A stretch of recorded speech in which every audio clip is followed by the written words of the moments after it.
All right.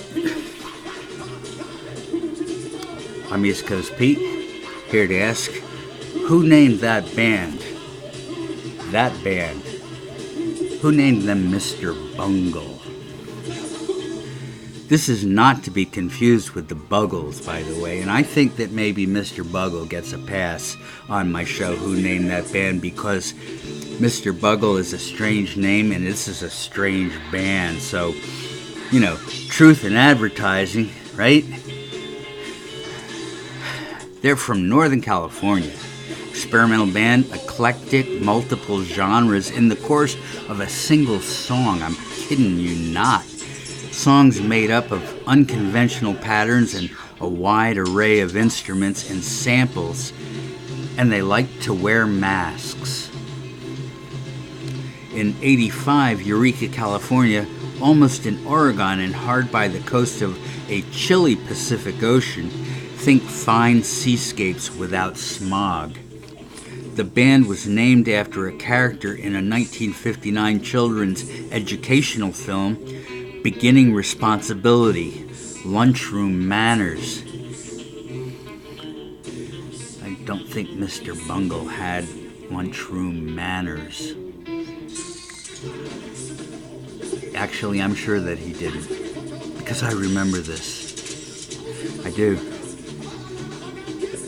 It's like a grammar school showed to their students and say, "Don't do what Mr. Bungle did." Anyhow, later featured in a 1981 HBO special, The Pee Wee Herman Show. Yeah, I definitely remember now. Mr. Bungle on Pee Wee Herman, of course. Mr. Bungle signed with Warner in the late 80s and released 3 studio LPs. They toured all during the 90s when not in the studio, and then they dissolved in 2004. In August of 2019, they would reunite for shows in 2020. So go see Mr. Bungle at a theater near you. I don't know, maybe they're playing arenas now, I don't know. Maybe they're playing clubs. Go see Mr. Bungle at the club near you then. The longest serving members are Mike Patton, vocals, Trey Spruance, guitar, Trevor Dunn, bass, and Dan Heifetz on drums, and 2 sax players, Clint McKinnon and Theo Lengyel. The choice of the name wasn't smartass. The band identified with the cartoon character who was a screw-up. Growing up in isolated Eureka put them inside the purview of local toughs who made these guys feel like outsiders. Mr. Bungle was awkward and possibly mentally disturbed, but not to the point of a Columbine, but leaning that way maybe. So, like I say, join in a band and let the angst go into your music. Does that sound familiar? This guy, Trey Spruance, he had this as his mantra. They began as a death metal band. In a year, they added ska. Ska is a Jamaican music genre, a precursor to reggae. There's a walking bass line, offbeat percussion, joined by a guitar chop on the offbeat as well. Two-tone was fusion of ska plus some other genre. Mr. Bungle was influenced by Oingo Boingo, Camper Van Beethoven, and Bad Manners. Half of Mr. Bungle's audience hated the ska metal. The first demo was The Raging Wrath of the Easter Bunny, followed by Bowl of Chili and God Damn It, I Love America. I love America too. The first Mr. Bungle album in 1990, the band went south to Frisco. They put together an album to be released by Warner. John Zorn, a jazz experimentalist, produced. Critics called it funk metal, but Mr. Bungle saw themselves as a ska and free jazz band. The first track was originally titled Travolta. Warner said, no. The title was changed to Quote Unquote. There was a video, but MTV said, no. There were bodies dangling on meat hooks. The album sold well anyway. A Mr. Bungle bubble bath was given away to purchasers of the album. So considerate. The band's logo is an upside-down Warner Brothers logo. That's pretty clever. Time went by, and 4 years actually, then after touring, Mr. Bungle put out a new LP. This was Disco Volante in 1995. No funk metal here, and no Travolta. This was experimental music. The title refers to the name of a yacht that appears in a James Bond film, Thunderball. These are the songs from the Bends. 1. Man Overboard. 2. The Drowning Flute. 3. Aqua Swing. 4. Follow the Bubbles. 5. Duet for Guitar and Oxygen Tank. 6. Nerve Damage. 7. Screaming Bends. 8. Panic in Blue. 9. Love on the Event Horizon. And 10. Re-Entry.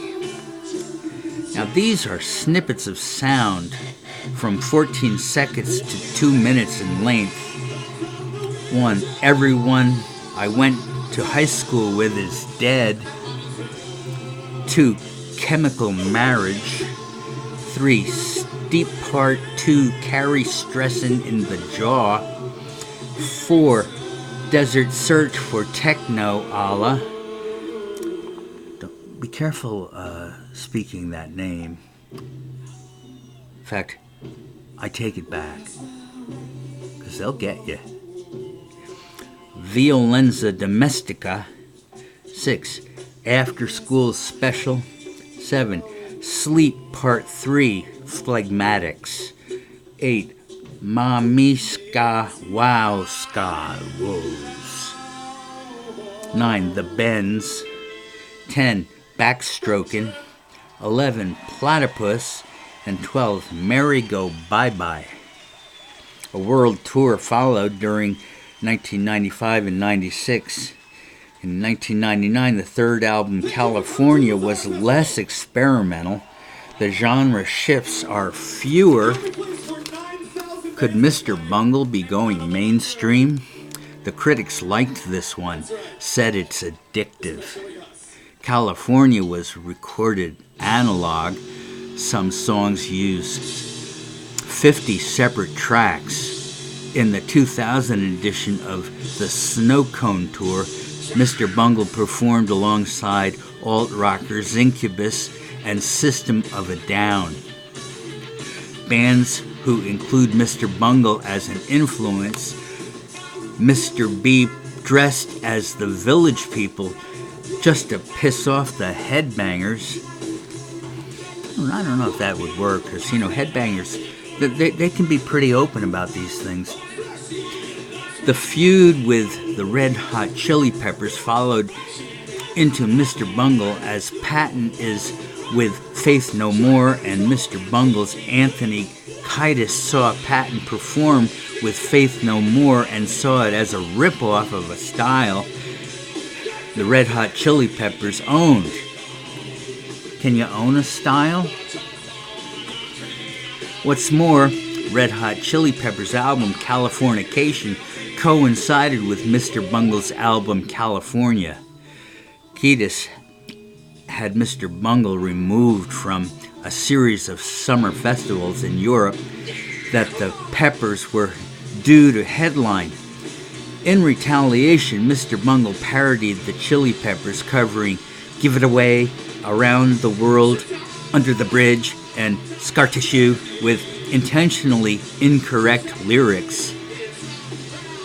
There was also a miming of a heroin injection, mocking the Peppers' deceased guitarist, Hillel Slovak. A web page war ensued. Yeah, I think that might have been a little bit over the line, Mr. Bungle. So Mr. Bungle was officially stamped out of existence in 2000, until today, that is. In August 2019, it was announced that Mr. Bungle will play 3 shows in February 2020 in LA, Frisco, and Brooklyn. They will perform The Raging Wrath of the Easter Bunny in its entirety. So if you're in Los Angeles, San Francisco, or Brooklyn, check that out. A critic described Mr. Bungle as Bugs Bunny jazz. But East Coast Pete has to ask, is that a good thing or a bad thing? And we know who named the band, Mr. Bungle, and we know why. It's a good name for a good band. Maybe they don't deserve to be here. Certainly an entertaining one. I guess the Red Hot Chili Peppers are kind of big for their britches. Anyhow, please join me again on Who Named That Band. It'll be in a short while.